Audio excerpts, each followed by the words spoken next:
Hey guys, welcome to our channel. So in this video I'm going to tell you how you can send money from PayPal to Skrill account. So first of all, I want to tell you there is no direct payment method. You can transfer money from your PayPal to Skrill account.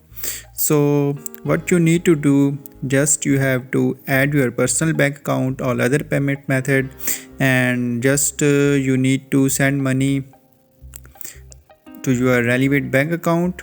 And then after, when you transfer money to your bank account, then you can directly transfer this payment to Skrill. So in this way you can transfer money with other source. You need a third party source to transfer payment from PayPal to Skrill. So there is no direct method to transfer money from PayPal to Skrill account.